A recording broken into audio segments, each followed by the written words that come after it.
Good morning, everybody. Happy Tuesday. Here we are again, Ramin. My dear, another week has gone by. I'm Dr. Laurie Davis, the host of your Today show that you're watching. And on Tuesday, my colleague and partner in crime, Dr. Ramin Modiri. And we're here every Tuesday to talk about something. So good morning, Ramin. How are you doing? Good morning. Doing wonderful. It's like you said, it's another week, another month. It's end of July. Can you believe it? And the No. summer will be over soon. It's all good. Mm-hmm. As Mm-hmm. long as we have productive days, we are healthy, Mm-hmm. and we have loved ones. That's all we need. So yeah, That's all right. good. So, Well, I'd like to just give a big shout out to everyone and anyone who's being affected by the wildfires, both in Canada and the United States. We know California is right. heavily under the fire right now, and so are we here in the West. So, just a big shout out to all of our first responders, our firefighters, the people who've been evacuated. Hopefully, you're being looked Right. after. There's lots of support from the Red Cross coming in. And actually, people have come in from Africa, as far as Africa, to help fight our fires. So, just a big shout out to everybody today that's being impacted, both north and south of the border. Absolutely. Yeah. Hmm. Yeah, it's devastating. And, just, I mean, a lot of things can be replaced and all that, but your home is your sanctuary. And when that goes, that's a big loss, a big traumatic loss, right? Okay, so what do you have on the docket today?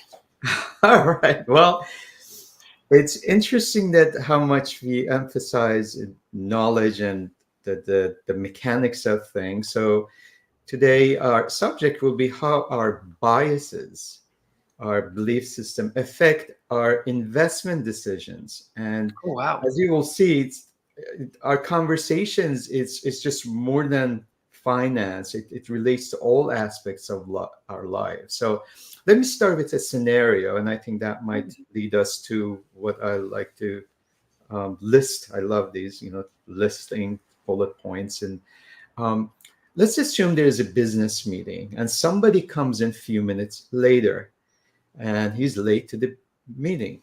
One person, and I would say from a country in Western Europe, which are very structured, I will not name the country, he would feel that is so offensive. How rude is that? Because in his nation, if you're 10 minutes early, you're late. So the idea is you're supposed to be on time, and if you're not really welcome in a way. The second person looks at it and very concerned, empathy. Is that person okay? Did it have anything with the family? So here we're looking at a scenario that is the same action, the fact, but we are looking from different prisms. The third person looks and says, "How come his shoes are not matching his suit? What happened? Well, why there's no cohesiveness in that?" And the fourth one, and most likely again in the Middle Eastern culture, they will look at it as a status. Oh, he's arriving late, so he must be powerful. He must have the authority. So when we look at all of these things, we see it's the same thing, but the interpretation is different. And it goes back again to our biases as a child, from our environments, from our belief system, from our parents. So that's how the investments works. That's why we have markets. That's why somebody finds, let's say, stock or real estate very attractive. The other person thinks, oh, this is too much, it's expensive. And Right. that's what how markets are built. So as I mentioned, we emphasize too much on mechanics, but it is our, again, biases who guide us to make those decisions. As a matter of fact, I give you one example. Well, today and tomorrow in United States, the central bank, we call it the FOMC, which is our open market committee, central banks, they're deciding on interest rates. And I use that example for my students. I say, if the head of the central bank, any country, sat with you and told you exactly what you're going to do, I guarantee you 50% of the people in this classroom would do completely opposite of the other 50%. It, it is that understand. If he says, "Oh, I'm going to cut the interest rates," some say, "Oh, he's cutting it because he's worried about economy." Oh, I'm going to go sell the market. The other one says, "Oh, it's great, lower interest rates. That it stimulates the market. People are going to borrow more." So you can see how again it's our interpretation. And based on that, I'm going to lead. I have actually 30, but if time allows, I'm going to talk about 18 of the major biases that guide our investment decisions. So, with that in mind, I'll start with number one. This is not, order of importance. I just mentioned it's because of the ease of movement. So, number one, believe it or not, one of the most common biases we have is called loss aversion bias. We do not want to lose money or take losses at any cost. And what that means is, let's say I bought a stock and it's kept going down, and I'm not willing to accept that I made a mistake, that it's Ah, going to sell.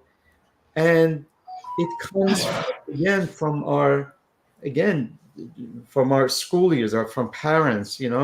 If you get a C or D or F, my God, you're not a good student and you get reprimanded. If you get an A, you get rewarded. So we have learned all our lives that making a mistakes, you don't get rewarded.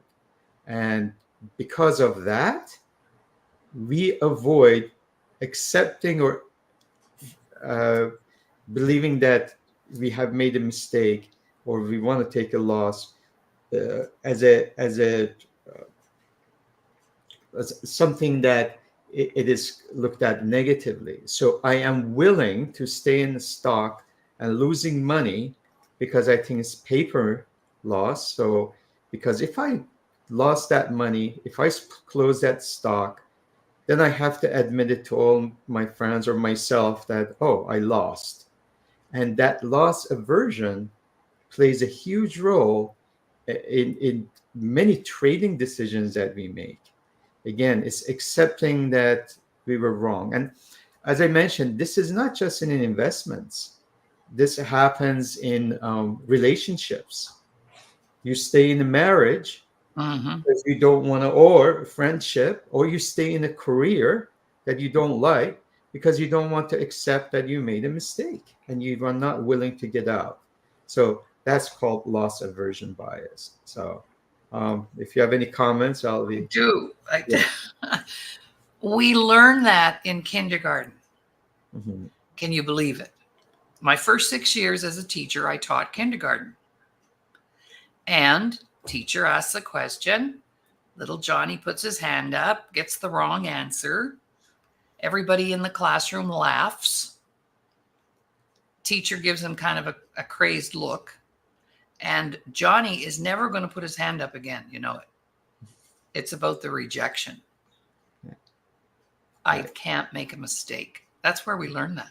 right, I saw it every day. exactly. Wow. What's that book? Everything I needed to know in life I learned in kindergarten. Yeah. Thanks for that. That's a good one. Right. So number two is called confirmation bias. And what that means is we like to find the environment that confirms our beliefs or the decisions that we've made. So I go back to investments. I bought cryptocurrencies, or I bought this technology stock, or I bought gold, or so where I want to go, I go find places, whether it's the news, I look at the the information that confirms my decision. So I kind of disregard the ones that are uh, against what my decisions was made. I just kind of push it aside. Again, what happens, for instance, again, it happens in the relationships. I'm dating someone and so says, Ramin, you got to be careful. Then 3 or 4 of them say, oh, no, this is such a good match. So I'll just disregard one and I just go with the ones that confirm my decision. And it happens a lot in investments. So we don't like to hear the bad news. We don't want to see the facts in that sense. And we just go along. And once we find some article or some news, say, oh, good, I've made the right decision. So that's called confirmation bias. Number three, it happens a lot, and especially in the professional side of things, it's called overconfidence bias. Just because somebody has a degree, or we are like, as a portfolio manager or your advisor, you think you know more than anyone else. So a lot of times we think because we have that, then we are right all the time. And we become overconfident and we take actually more risks when that happens and it backfires. So that is important. And as I mentioned, it happens, in the retail side of things, individuals, but happens a lot in professional side of things. And we are all human, so we make mistakes. And sometimes we think because we have that degree or we have that experience, we have a lot more confidence in our decisions, but we do make mistakes. Number four is called recency bias. And recency bias, we emphasize a lot of things that happened a lot more recent. So we have 20 years of good times and then one bad thing happens and we just look at that and we make our decisions based on that. So if for instance, I use California, and it's for 30 years nothing has happened. Well, we have one earthquake or we have one fire. Oh, California is the worst place to live. They have earthquakes all the time. They have fires. Yes, but that happened over 30 years. It just happened once, for instance. So we emphasize our decisions based on the most recent information that we got rather than looking at the whole picture. And that's called recency bias. And um, number five is something close to that recency bias. We call it snake bite effect. And it happens again in relationships, in careers, but happens a lot in trading and investing. Something happens, I made a foolish mistake, or the same like in driving, I made a wrong turn and I blame everyone else. And once one time something happens, we generalize that and we think that's it. Give you an example. Like in 1987, we had one of the worst days in stock market history.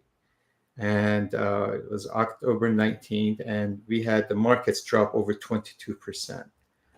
After that, the markets came back. And since then, I mean, it's been amazing.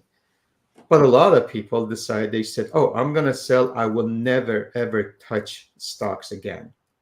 Or in 2007, 8, 9, we had the financial crisis and we had the real estate, for instance, problem. And some people lost money in the real estate. They say, I will never buy a house again. I lost money. So we make radical decisions because of one effect. And that stays with us the rest of our lives. Although, it was a bite. It was not a poison in our system. It was just one bite. So we call that snake bite effect because we make a lot of decisions based on that. I give you another example. It happens like when you visit a city, and I know some of my friends, let's say they visited Las Vegas, and something just happened that one day they had a bad experience. Oh, it's the worst city. I don't know why people go Right. there. So we make these generalization based on one event. So it happens again in investments, and we call that snake bite effect. If you need to take a break, Yeah, at for 5. sure. Well, I'm thinking that old saying, once bitten, twice shy, Yes, that's a right? good So point. that's where, yeah. Or you've had a bad experience with somebody in a particular family or group, and then the whole group, there's something wrong with this group. Correct. right? Absolutely. Yeah. Has nothing to do with the fact, has nothing to do with No, it. no, That's why it is, again, we think we are making logical decisions, but they are not. but we're not. All Emotional. right, we'll be right back after this little break. And You're watching the Today Show, Tuesday, Money Matters. But we could actually call this segment episodes Life Matters. Yeah, it's related.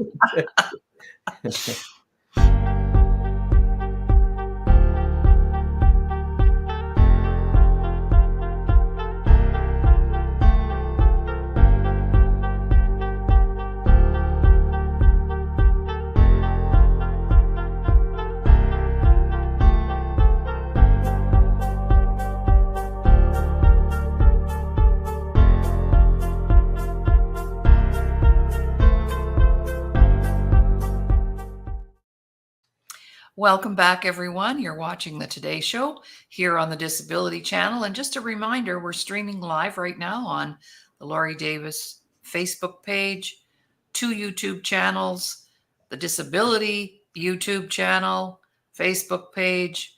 Um, Actually, one of our shows went off to Your Home TV last week, Ramin, to be broadcast on Your Home TV, segment of one of our Tuesday shows. So that'll be great. And yeah, we're all over the place right now. And if you're watching on Facebook or YouTube, um, please comment and leave your comments. They all help us very much. And thank you for that. So back over to you for those biases that keep us from making the proper decisions. Over to you, Ramin. All right, thank you. Yeah, so we've had five.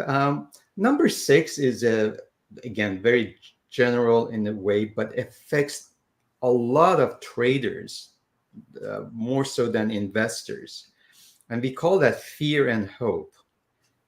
So a lot of times, and again, it happens in relationships or making decisions, going what school do I want to go or what career I want to take, and the group I want to belong to. So it's very important because we could have, again, all the facts, we got all the analysis we did, but that fear of either getting in because we still think that don't have all the information, or sometimes we get in because we call it the fear of missing out. We call it FOMO. And FOMO is like without really making any concrete analysis, we jump in because we say, oh, for instance, these artificial intelligence stocks are going up. I'm going to miss it. I'm going to jump in, and then I do analysis. So this fear makes us to either take action too soon or become inactive and don't take any action because we are afraid to make the wrong decisions. So a lot of times people do not like to make the decisions because they're indecisive, not for the fact that they don't know, the fact that they're afraid they will make the wrong decisions. So they don't take any actions. And we've talked about in the past about success of a lot of great investors and traders. Remember, they always took some risk. They are risk takers. And this fear stops us from succeeding. That brings us, the other side of things is we get in and it's like hope. So we decide to get into something.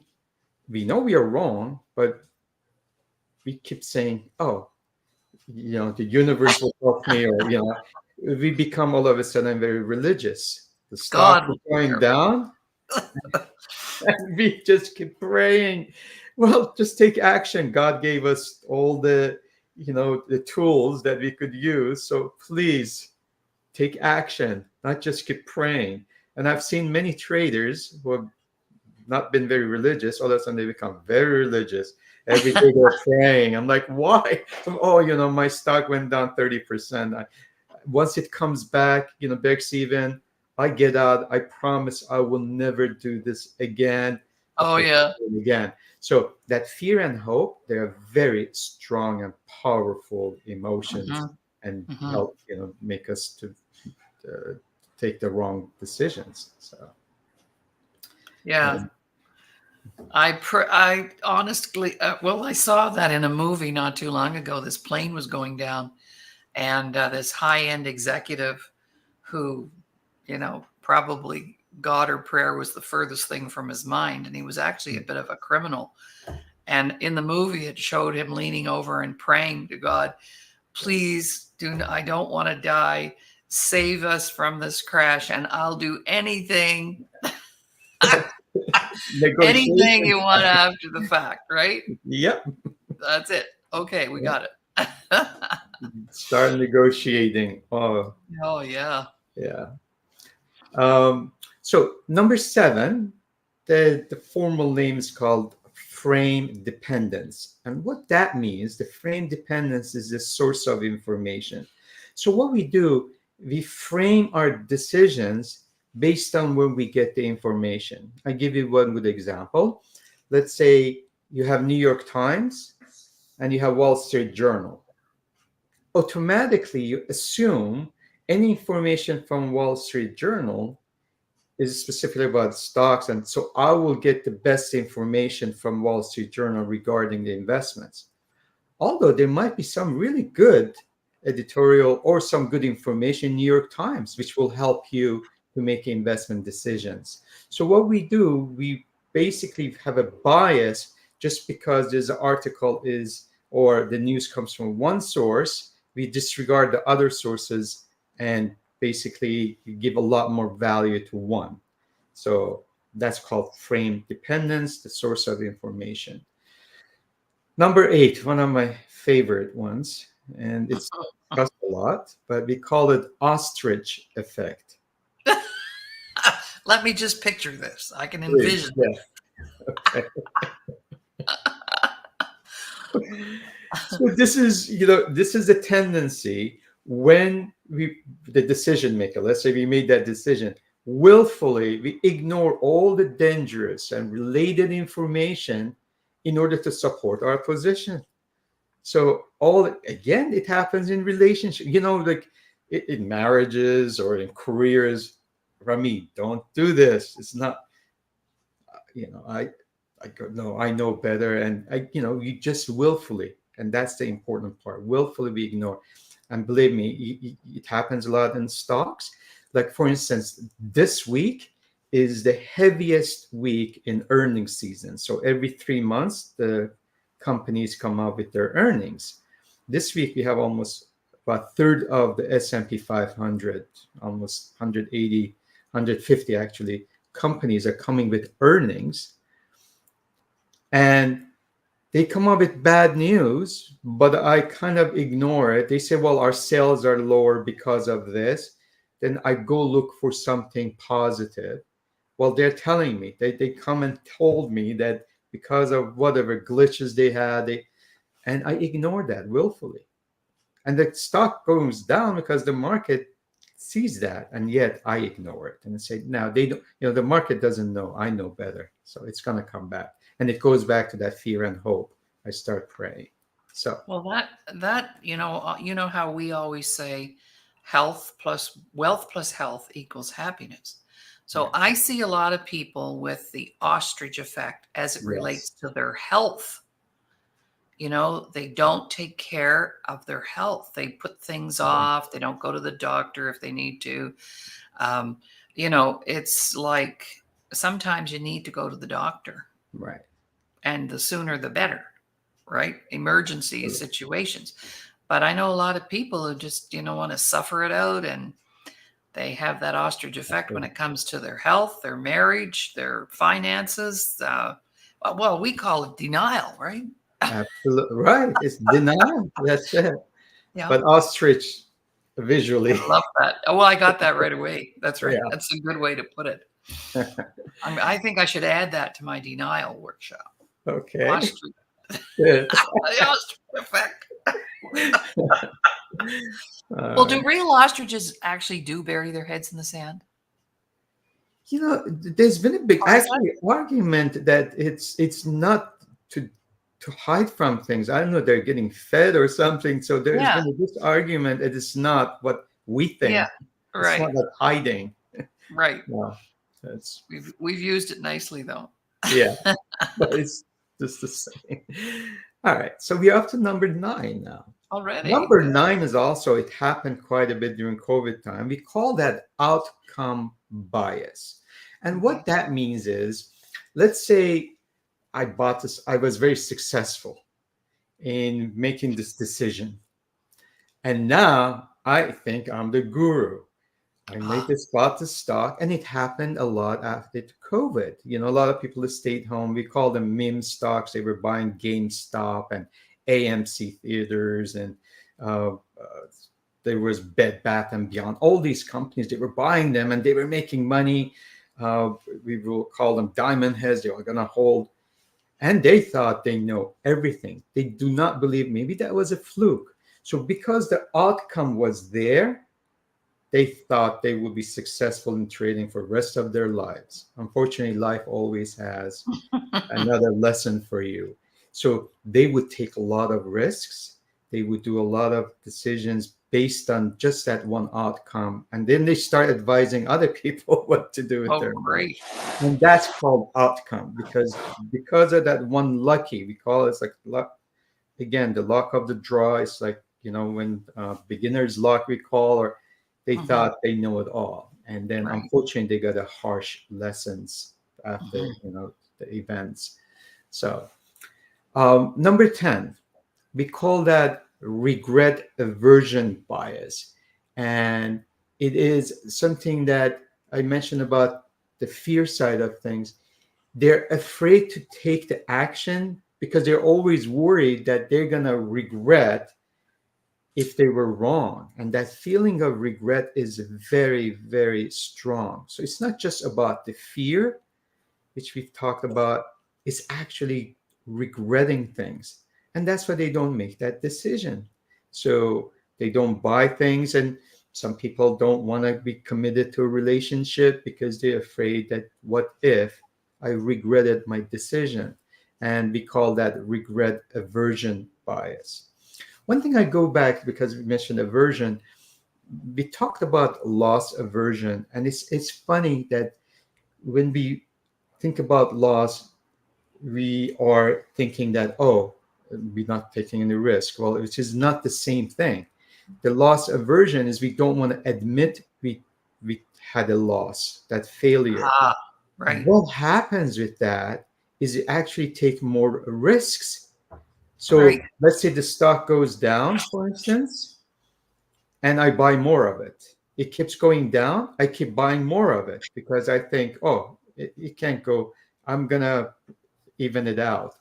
And we actually become more risk taker rather than averting that risk. So Right. basically, Right. that's one thing that I wanted to That makes emphasize on that. sense. So Right.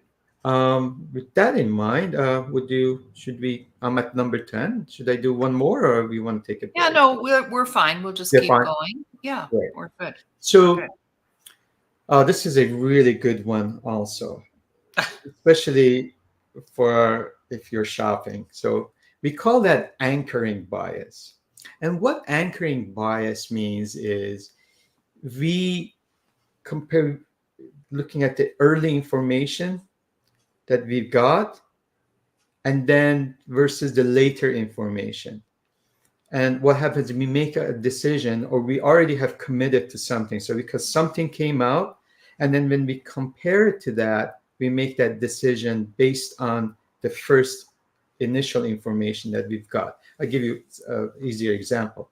Let's say you go to a car dealer and you had read that, oh, this car is 27,000. Where you just read some. And the dealer comes to you and says, you know what, you like this car? He goes, yeah, I really like this car. And it's like, so well, we give it to you for $26,500. Just because you read somewhere it was 27,000 and this is 26,500, which is $500 less, you immediately take the deal. You say, oh, this is a great deal. Oh. Although if you would have gone to another dealer, you could have gone it for 24,000.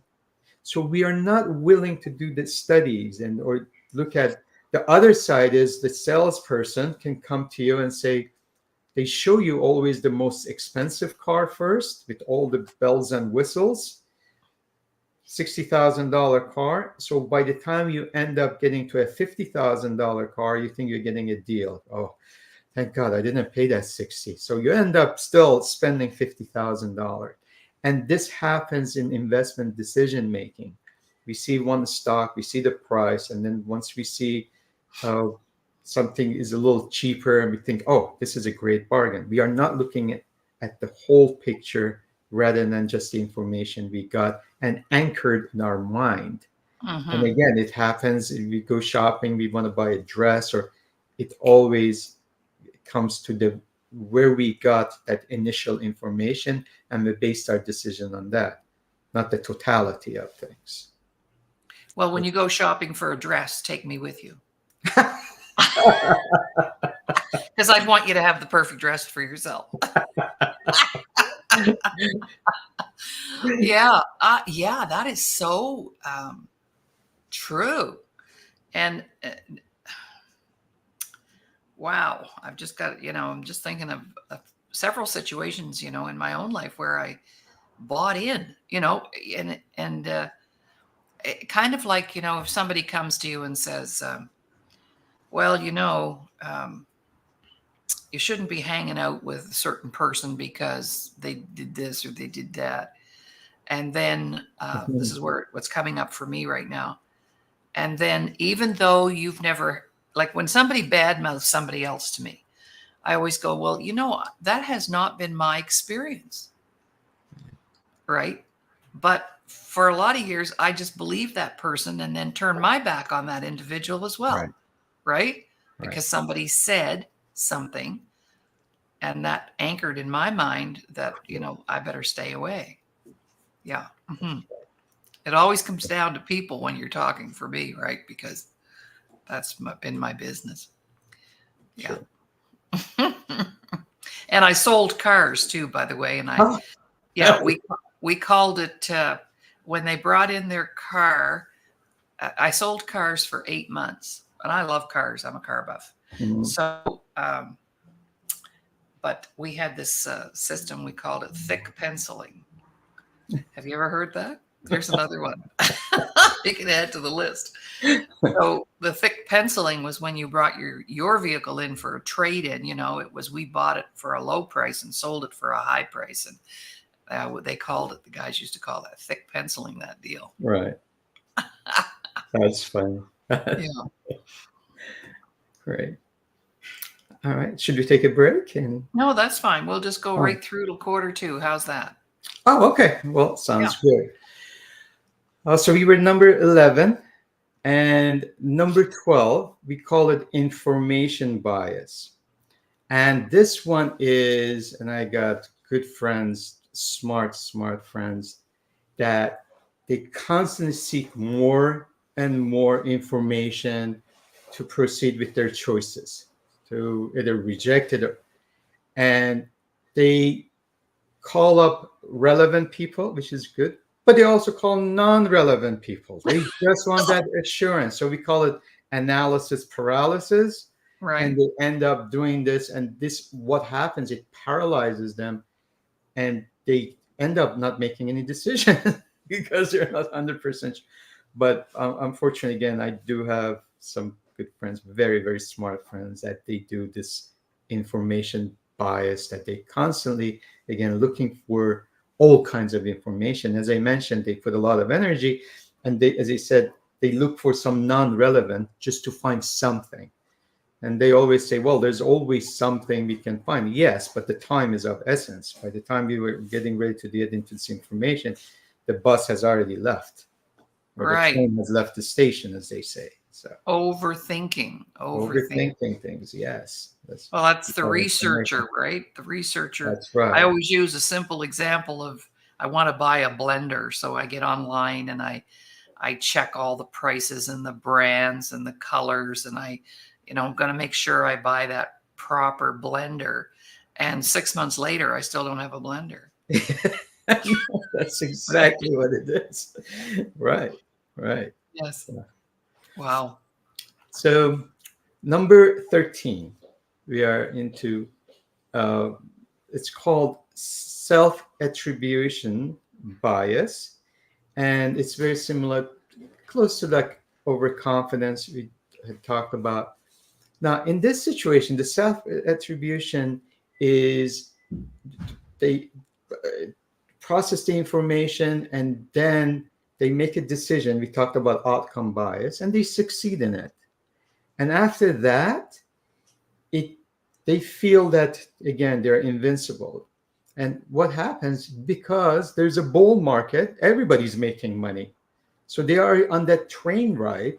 And just because they're making money and because it's the bull market, they think no, it is their talent, it is all about them, and Oh, they're the one who made that decision. So there's an old saying that you never confuse brains for a bull market. right. So bull market is going to pull, 80, 90% of the investors with them. And unfortunately, it becomes very dangerous. And why the danger? Because they start making too much risk. Because as they said, they think they're invincible, and this train is going to ride for a long time. Mhm. And that's when you see bubbles happen. You see these financial crises happen. If you go back to uh, internet bubble, the technology collapse, when the markets dropped 70% in 2000, 2001, we had the recession and 9/11, and everybody was this great genius. They were making millions. And would you believe, and I think I mentioned it before, I still meet investors today that they still taking their losses from 24 years ago because they lost so much money. In the United States, you can carry over your losses. So while they were making millions and they thought they were genius, they lost it all.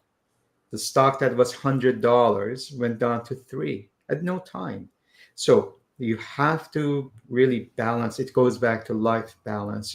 It's almost like partying too much, the same thing. You're invisible. You can drive everywhere and you're all good, and you can have anything you want when you're drunk. And well, it doesn't work that way. So, No, ego. yes. Yeah. So,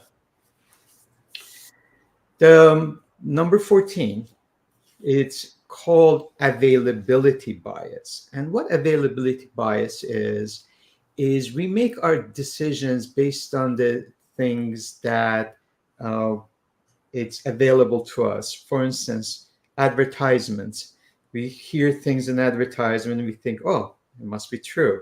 Or employment. So I'm at the work, I'm familiar with it. So I think my company is a good stock or is a good investment. So if they're putting Coca-Cola or whatever product out there, well, that must be good. So because there's too much, a lot of information about that is available to me, believe it or not, subconsciously, I create that bias and kind of become keen on that, thinking that, oh, I know a lot about this company just because it's there. And, advertisers are great psychologists, and, they know exactly what your emotions are, what your biases are, and that's how they make you to make those decisions. So Mhm. we call that availability bias. And so we are in number 15, and number 15 is similar to availability, but we call it affinity or familiarity bias.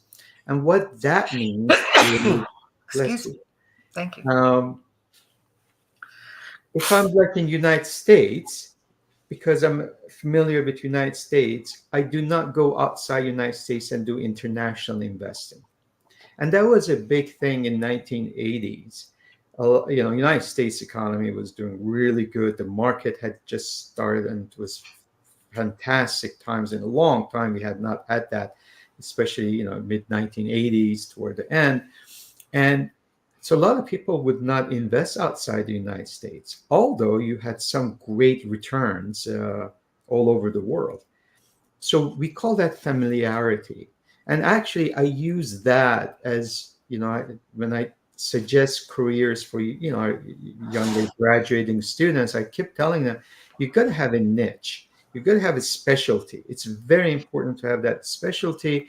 And uh, for me was, getting into international arena, international investments when nobody was looking at um, the economies of and the currencies and commodities. So that was the thing. So that's called familiarity. You can also do that, like let's say if you shop in specific place, a retail store, so you're comfortable, you keep going to that one. You don't want to move to somewhere else just because you're familiar with it. And it happens again in our investment decisions. If I buy a brand, I stick with that. And I think, well, that's, although there's might be a lot of better ones, and for investing, it will be even much better. So that's affinity, we call. Number 16, and this is another one which creates problem. We call it paradox of choice. And paradox of choice is, and it's happening more and more right now, is because so much information is out there, you have so many choices, and with these choices come anxiety. So end up doing nothing, or I end up doing things that uh, it was random. It was not, because I'm just overwhelmed. We are overwhelmed. So I give you one example. For instance, in the United States, for retirement, we have a code called 401k. So investors, for retirement, they can choose. There are thousands of choices or hundreds of choices, and they think, God, I'm overwhelmed. So they just throw darts and they say, these are my funds. So what happens is they basically make the decisions Mhm, because they're just overwhelmed, and mhm. they get anxiety. So that's called paradox of choice. Speaking of 401k, number 17 is called endorsement effect. Oh, And yes. endorsements play a big role. I mean, we see that again in the advertisement, but just going back to investing side, and again to our United States audience, and I know in like in Canada and other places that there's retirement availability. Mhm, Let's say your 401k, your company says, oh, for your benefit, we have these available funds. Let's say it's Vanguard or Fidelity or, whatever company it is. And you would think, oh, because my company chose them, they must be really good. They don't realize behind doors, there could be kickbacks, there could be some yes. arrangement, there could be the Right. brother in law who works for them. So, Right. but just because somebody recommended that, that doesn't mean that there's totally they're upfront and it's transparent. So, what we look at it as an investor, we say, well, so and so endorsed it, or my company has endorsed it, must be good. So we call that endorsement effect. And a lot of decisions now you're making based on emotions again, not the facts. You don't look into, guidelines, compare it to things. So that's number 17. And the drum roll, I'll leave it number 18 is, I'll leave it at number 18, and then we can wrap it up. So as I said, I had like 30, but, I thought the top 18 will be good. Mhm. The number 18 is we call it clustering bias.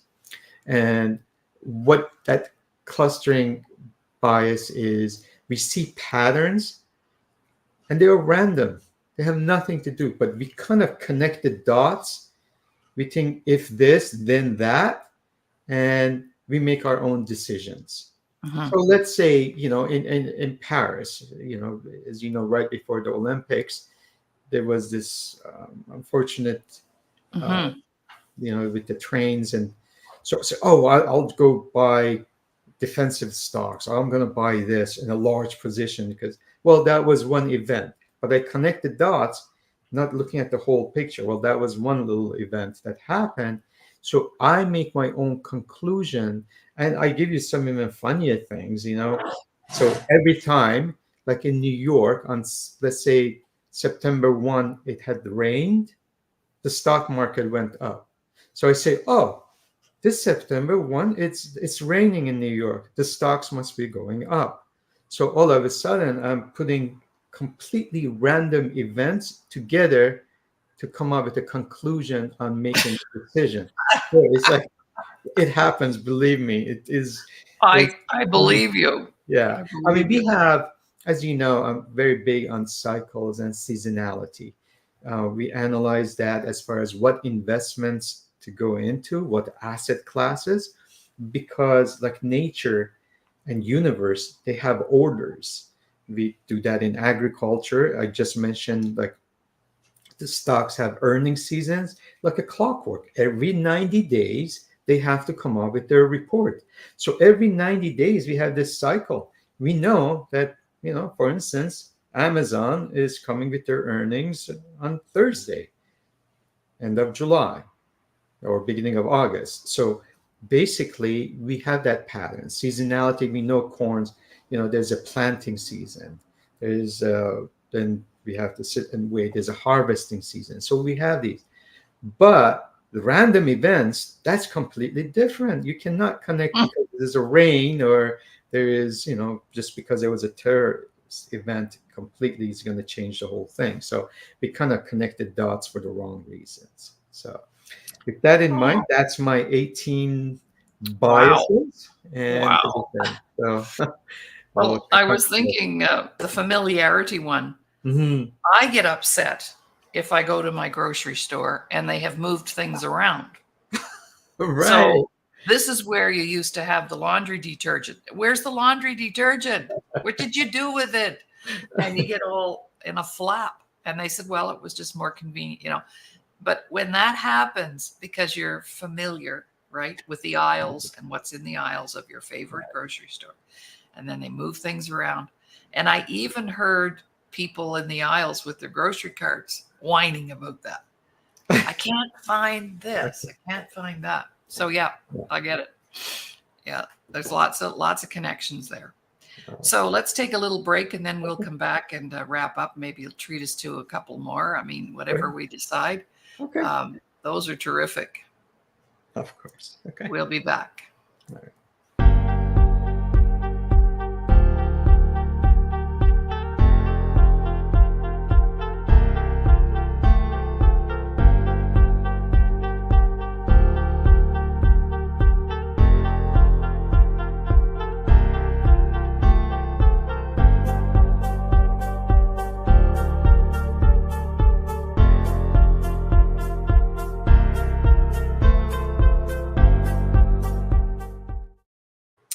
Welcome back, everyone. You're watching the Today Show here on the Disability Channel.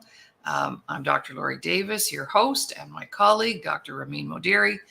And you know what? I was thinking during the break, I just need to say this out loud, all right? When we do our show, every show that we do, actually, when I think about the value of the education and the information that people can access here at no charge, just watch the show and share the show and take notes. You should have a whole notebook just dedicated to the Today Show because of the amount of great information that we put out there. And Ramin, particularly you, we've often said that between the two of us, we could probably broadcast for the next 10 years and never run out of content. So I'm really proud of our show. Money Matters on Tuesday because it's so rich in content. And that's the way with all of our shows, all 5 shows every week. And I just want to put a plug in for us on that because you put a lot of work into the research that you do. Like even a couple of weeks ago when you shared with us, the 15 best places to live on the planet, that requires research and work to come up with that. And these biases, I mean, this is amazing. I love the biases. I can make connections. And then when you make those connections, you can do the corrections, right? Absolutely. So you can, adjust yourself. And I'm always adjusting myself according to the circumstances that present themselves to me in my face every day. So I just want to thank you for that, Ramin, because you give out a lot of terrific information. And so our audience, the only thing we ask of you is to share the show. That's all we're asking in exchange for the beautiful information that you receive. Okay. Awesome. Yes. Well, since if you have a little more, I'll finish it. Well, I'll give you a couple of more. So we'll have Okay. We'll have 20. 20, top 20. All right. So, Perfect. You just mentioned about, just talking about it. It's I will give you number 19. It's called status quo bias. Come rain or shine, I'm sticking to my decision. I'm not getting out of this investments. I'm there for life. And you just don't want to accept any new information, except, well, there's new developments. So we call that status quo. Again, it happens in a lot of other decisions that we make, right? So in life, but especially when it comes to investments, we are just stuck to that tradition that we've had, and we are not deviating. It's wonderful to be loyal and be, but there are times that you have to make changes. So that status quo is number 19. Number 20 is um, it's more on the asset allocation, and it happens quite often, believe it or not. And that is a very important thing, actually, when you have a portfolio, whether it's a retirement portfolio. So you choose some investments. And I did have a class a couple of weeks ago, and it was about portfolio construction. How, whether you have $10,000 or $10 million, how do you construct that portfolio?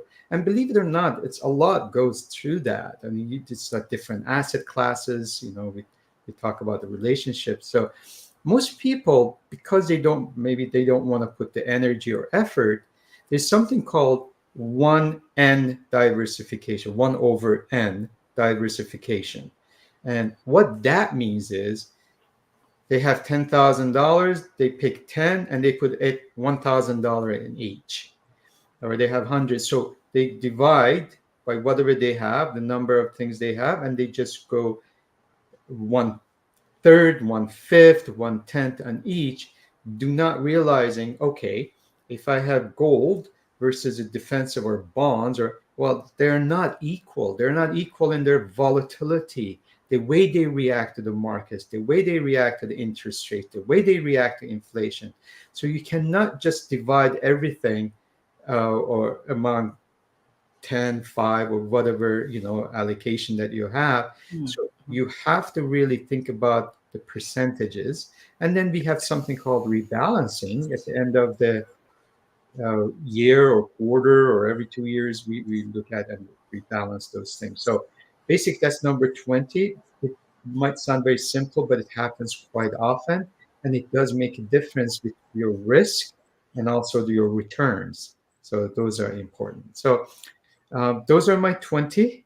Mm-hmm. 20, and as I said, it's more than just investing. As you could say, it's about life. A lot of times we do that, as I mentioned, in relationships, in our career choices, our friends you just mentioned, even shopping. See, a lot Mm-hmm. of things are related to that. So Absolutely. Well, thank you very much. And thank you to our viewers today. You've been watching the Today Show here on the Disability Channel. Catch us on Laurie Davis Facebook page, our YouTube channels, the Disability YouTube channel, the Laurie Davis YouTube channel. We're on, we get sent out to Instagram, Twitter, all the social media is in place. And of course, some of our episodes go to your home TV in the United States. So we're just bebopping along here, and have a very pleasant rest of the day, yeah. everybody. And we'll talk to you soon. And last year, a year ago, Ramin and I put together 100 workshops just in finance. So we called it 100 Shades of Prosperity. And we're having fun with that with our clients that we have right now. We meet twice a week. So there we go. You want the education? We've got it. That's for sure. Okay. So we'll talk to everybody later, and have a great rest of the day. Thank you very much.